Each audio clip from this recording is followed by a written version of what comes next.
If there was one phrase that was repeated ad nauseum during my middle school and high school years, it was the American dream.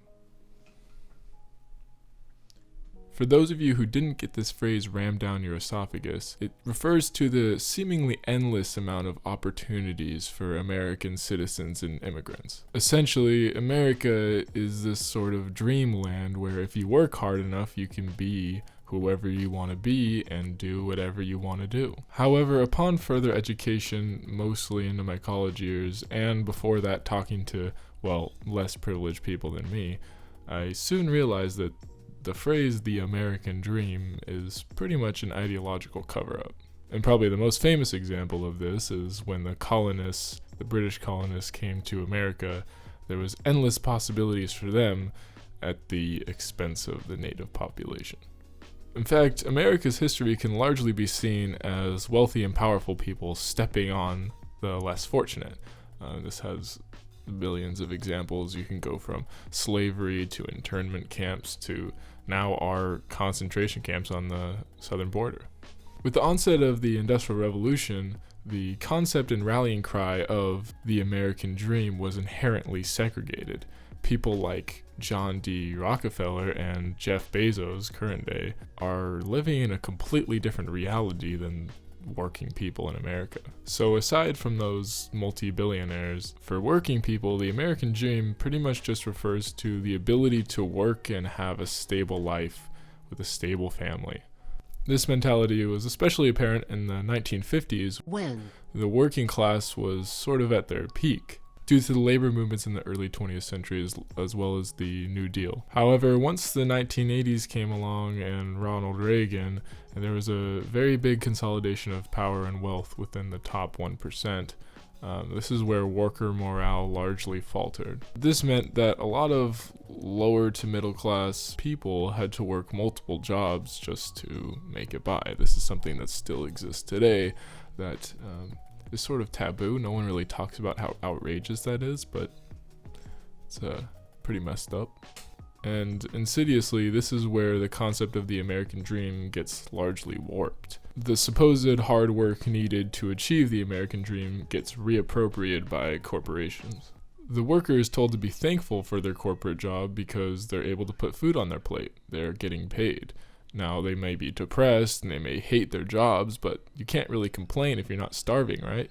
Well, that's the neoliberal argument. This is a type of rhetorical argumentation that's especially used and weaponized against poor people, especially immigrants. They say, well, you may not like your job and it may be killing you, but at least you're not starving in your home country. This argumentation is obviously terrible, and I think Noam Chomsky, let's just say, brutalizes this argument. I realize that a lot of our economic system, has a lot of flaws, that a lot of problems with it, like wage labor that's not particularly pleasant, that, the rich have the big gap between like rich and poor. But I mean, it's together now because there's been like increasing standards of living in America, and isn't that in one way like a justification for it, the why it's still around, why capitalism, from my understanding, has triumphed and it's still strong? No, it's not. I don't think so. I mean, there was rising standards of living in slave societies. Slaves were much better off in the early 19th century than in the early 18th century. Is that an argument for slavery? Well, it's a terrible argument. However, while under the doom and gloom of real existing neoliberal capitalism, the public doesn't just roll over and die. I think there's a lot of good, especially art, that comes out of this time. And I think Tyler, the Creator, is a very good example of a reaction to this sort of neoliberal pigeonhole. In order to understand Tyler more, I think it's important to look at his artistic roots. So besides some solo work he's always done, he was within the rap collective Odd Future. In my opinion, what made Odd Future special was their brazen solidarity within themselves and the time. They didn't really care about what the old heads thought or what rap culture was supposed to be. They paved their own way. They were the new era. The only thing that really mattered was being true to themselves, and this sort of maxim is what created the essential framework for some of the most influential artistry of the last decade. Earl Sweatshirt has paved his way in rap with some of the most impressive verses I've ever heard. Frank Ocean has written some of the most iconic R&B/pop in the last decade, and Tyler has really experimented with bending genres, whether is it pop, is it rap, is it R&B. He's sort of paving his way, doing something that no one else is doing. I would argue that the excellence displayed by these three artists and others is through being unapologetically yourself and not hesitating. This, I think, is the new American dream. Essentially, it's having the ability to not be standardized and crushed by the corporate hammer into oblivion. I think this is one of the major reasons why Tyler the Creator is so attractive. Not just because he's a super sexy man who really likes hot things. You know why? Hot. But also because he's really not afraid to be himself and speak his mind. It is for this reason that he's said on multiple occasions that he doesn't like unopinionated people because he thinks they're boring. He thinks people should embrace themselves, and if they have opinions, express them. That's the joy of being human, is to care about things.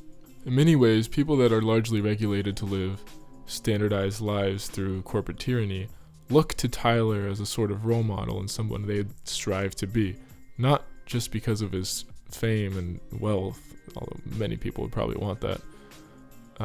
It's mostly to do with him being free from his own self-criticisms and trying to fit in with something he's not.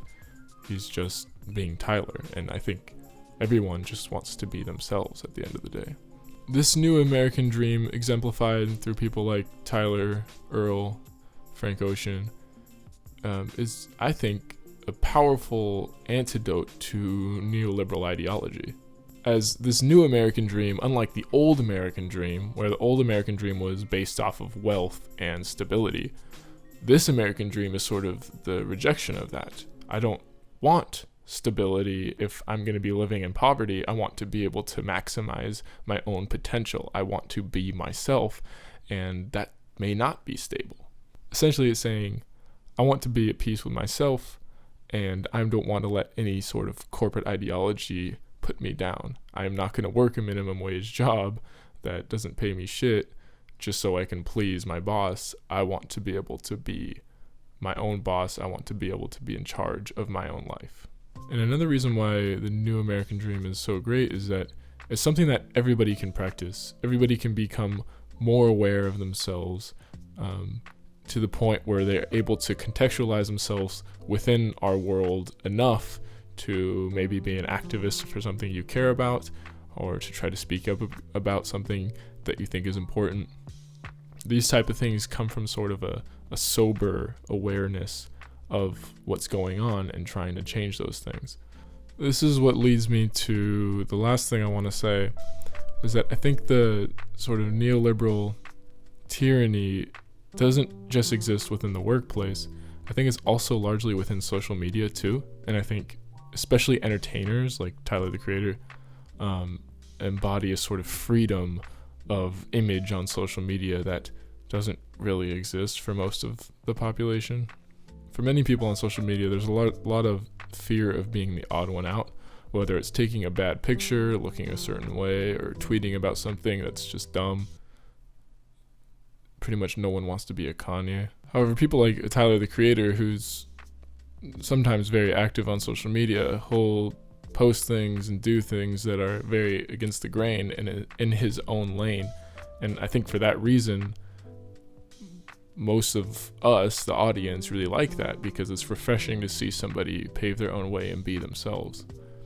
In a sense, we just wish we could do that. We could be ourselves. This to me is the new American dream. The new American dream is predicated on self-actualization.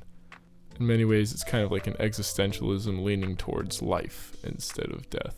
So there you have it. That's my very brief thoughts on the role I think people like Tyler have. It's not just Tyler, it's Like, in my opinion, right now the biggest one is like JPEG Mafia is like the top of being himself and carving his own place in hip hop that no one else is doing. But anyways, yeah, I'll have another video. I think I'm gonna do Saturdays now because it's just easier for me. But yeah, see you next week.